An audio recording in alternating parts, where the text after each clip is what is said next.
Hello दोस्तों, welcome back to the channel. दोस्तों, आज की कहानी है कलंक। एक छोटा सा कमरा, चारों तरफ रंग बिरंगे छोटे बल्ब रोशनी बिखेर रहे थे। कमरे की दीवारों पर अर्धनग्न औरतों की तस्वीरें चिपकी हुई थीं। एक कोने में एक लड़की का साधारण सा पलंग रखा था। दाहिने ओर कोने पर पानी का जग और एक गिलास रखा था।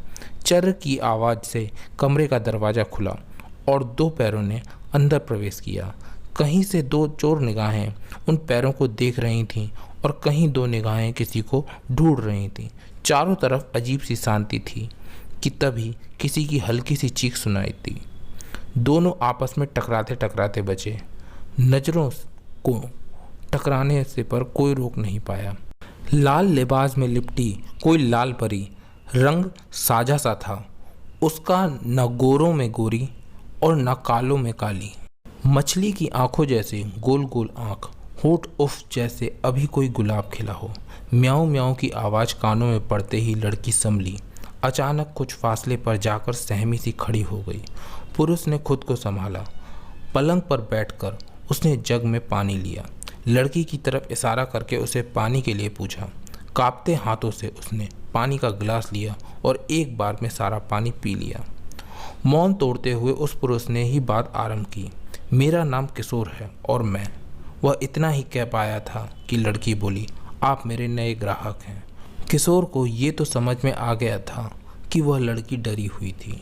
विषय बदलने के लिए किशोर ने बात जारी रखी। तुम्हारा नाम क्या है और तुम यहाँ कैसे आई? लड़की खामोश खड़ी रही। किशोर ने पुनः अपना सवाल दोहराया और इस बार लड़की की आंखों में चमक आई। पहली बार कोई ऐसा पुरुष आया था जिसे उसके जिस्म से ज़्यादा उसमें दिलचस्पी थी। पलंग के पास नीचे फर्श पर ही लड़की बैठ गई। एक सफ़ेद काली बिल्ली पलंग के नीचे से आकर उसकी गोद में बैठ गई। लड़की ने बहुत प्यार से बिल्ली के बालों को सहलाया और उसे प्यार करने लगी। मेरा नाम कुमुद है, इतना कहकर लड़की फिर चुप हो गई। इतना खूबसूरत नाम है, कुमुद मतलब सफ़ेद कमल। किशोर ने कहा, तुम अपने नाम की तरह ही खूबसूरत हो। थोड़ी देर मौन रहने के बाद कुमुद ने फिर बोलना शुरू किया। मेरे गांव का नाम है भभौरा, जो कि टीकमगढ़ में है। गांव में माँ है, बापू है और एक छोटा भाई है। कुछ दिन पहले तक मैं गांव की और लड़कियों की तरह स्कूल जाती थी और खेलती कूदती थी। एक दिन सब बंद हो गया। मेरे घर वालों ने मेरी शादी पड़ोस के गांव में रहने वाले रमेश से कर दी। आँखों में बहुत से सपने लिए मैं अपने ससुराल आ गई। कुछ रीति रिवाजों के बाद मुझे एक कमरे में भेज दिया गया। रमेश के परिवार के किसी सदस्य ने मुझे शरबत पिलाया। अचानक आंखों में नींद सी छाने लगी और मैं सो गई। जब आंखें खुली तब खुद को इस कमरे में पाया। पास में रमेश और उसके साथ संताबाई खड़े थे। रमेश ने संताबाई के यहाँ मुझे बेच दिया था। धीरे धीरे समझ में आया कि मेरे जैसी और भी मासूम हैं। सबको जिस्म फरोशी के बाजार में धकेल दिया गया है, किसी न किसी रमेश के हाथों। कभी इस चार दीवारी से बाहर नहीं निकली, पर यहाँ आने वाले लोगों से सुना था कि ये राजस्थान का कोई गांव है। रोज संताबाई किसी न किसी को भेज देती है इस कमरे में। शराब के नशे में धुत लोग बस हवस पूरी करने आते हैं और चले जाते हैं, चाहे जिस्म मुर्दा ही क्यों ना हो। तुमने कभी प्रतिक्रिया करने की कोशिश नहीं की? किशोर ने पूछा। बहुत बार कोशिश की, कुमुद ने कहा। पहले बहुत मारते पीटते थे, कई दिनों तक भूखा प्यासा रखा। कब तक लड़ती?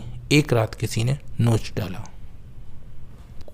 कमरे में सिसकियों की आवाज़ सुनाई दे रही थी। कोई अदृश्य शक्ति किशोर को कुमुद की तरफ खींच रही थी। किशोर ने प्यार भरा स्पर्श कुमुद के सर पर रखा और उसे शांत रहने को कहा।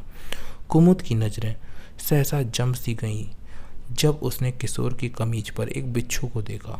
हल्की सी चीख के साथ उसने किशोर को इशारा किया। किशोर ने प्यार से बिच्छू को अपने हाथ पर रख लिया। मेरा दोस्त है ये और ये काटता नहीं है, किशोर ने कहा। उसने बताया कि यह बिच्छू उसे रेगिस्तान के पास मिला था। उसका एक पैर जख्मी था। किशोर ने उसके जख्म साफ कर उसका इलाज किया। ठीक होने के बाद बिच्छू किशोर के पास ही रह गया, उसका दोस्त बनकर। कुमुद को बिच्छू का साथ अच्छा लगा। ऐसा दोस्त पहले कभी नहीं देखा था उसने। किशोर और कुमुद एक आकर्षण में बनते जा रहे थे। पूरी रात दोनों एक दूसरे के बारे में जानते रहे। सुबह की पहली भोर के साथ ही किशोर ने उससे विदा ली। किशोर ने जाते जाते बस इतना ही कहा, मैं तो जा रहा हूँ, पर अपनी जान यहीं छोड़ जा रहा हूँ। जल्दी वापस आऊँगा। हफ्ते में एक बार किशोर कुमुद से मिलने आने लगा। जब भी किशोर आता, कुमुद उससे ढेरों बातें करती, उसके कंधे पर सर रखकर अपने सारे दुख भूल जाती थी। पर आज उसकी आंखें नम थीं। उसने किशोर से कहा कि संताबाई रोज किसी न किसी को भेजती है, कुमुद सबको भगा देती है। अब वो किशोर के सिवा किसी की नहीं होना चाहती। शरीर नोच सकते हैं, पर उसके दिल में और रूह में बस किशोर है। किशोर जाने से पहले अपने दोस्त बिच्छू को कुमुद के पास छोड़ गया। जल्दी आने का वादा करके किशोर चला गया। कुमुद का बस अब एक ही साथी था, बिच्छू। घंटों कुमुद उससे बातें करती। ऐसा लगता था जैसे बिच्छू को कुमुद की सारी बातें समझ आती हैं। कमरे के रोशनदान से बिच्छू रोज बाहर जाता और अपना पेट भर के आ जाता। कुमुद ने एक छोटी सी सुनहरी डिब्बी में बिच्छू के लिए घर बना दिया था। रात को बिच्छू उसी डिब्बी में रहता था। दिन बीतने लगे। किशोर का कहीं पता नहीं था। कुमुद के मन में कई आशंकाओं ने जन्म ले लिया था। एक रोज़ कमरे का दरवाज़ा खुला और फिर दो पैरों ने अंदर कदम रखा। कुमुद ने ध्यान से देखा, कोई सफ़ेद दाढ़ी मूछें लगाए खड़ा था। कुमुद उठी और भाग के उसके गले लग गई। किशोर, तुम ठीक तो हो ना? कितने दिनों के बाद तुम्हें मेरी याद आई, कुमुद ने कहा। किशोर ने बताया कि संताबाई को शक हो गया है कि हम एक दूसरे से प्यार करते हैं।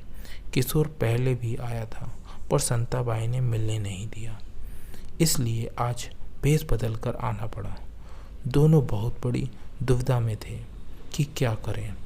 कुमुद का उस घर से निकलना नामुमकिन था। घर भले गांव में हो, पर आसपास सख्त पहरा था। रसूखदार लोग संताबाई के यहाँ पर आते जाते थे। तभी दरवाज़ों से संताबाई और उसके गुंडे अंदर दाखिल हुए। उन्होंने किशोर और कुमुद को पकड़ लिया। किशोर ने बहुत मिन्नतें की कुमुद को छोड़ने के लिए, पर किसी पर कोई प्रभाव नहीं पड़ा। संताबाई के कहने पर उसके गुंडों ने किशोर को इतना मारा कि उसकी सांसें बस उखड़ने को थीं। किशोर को छोड़कर कुमुद पर भी लाठी बरसाई और अधमरी हालत में दोनों को कमरे में छोड़कर चले गए। कुमुद किसी तरह किशोर के पास आई। किशोर में अब भी कुछ सांसें बची थीं। मुझे माफ़ कर देना कुमुद, मैं कुछ नहीं कर पाया। इसके साथ ही किशोर ने आंखें मूंद लीं। कुमुद अब टूट गई थी। उसे इतना नहीं मारा गया था कि वो मर जाती। अब मैं जीना नहीं चाहती, कुमुद बड़बड़ाई। शरीर में एक अजीब सी ताकत आई और कुमुद ने उस सुनहरी डिब्बी से बिच्छू को बाहर निकाला। कुमुद बस दयनीय नज़रों से उसे देख रही थी। सुबह कमरे का दरवाज़ा खुला तो किशोर के साथ कुमुद की भी लाश पड़ी थी। फर्श के एक कोने में बिच्छू भी मरा पड़ा था। आज तीनों अपने कलंक से मुक्त हो चुके थे। दोस्तों, आपको ये कहानी कैसी लगी कमेंट सेक्शन में ज़रूर बताइए। अगर कहानी अच्छी लगी हो तो वीडियो को लाइक और शेयर कीजिए और ऐसी ही कहानियाँ और पाने के लिए चैनल को सब्सक्राइब कीजिए और बेल आइकन को दबा के ऑल पर सेट करना मत भूलिएगा। तो फिर मिलते हैं नेक्स्ट वीडियो में। Till then take care and keep smiling.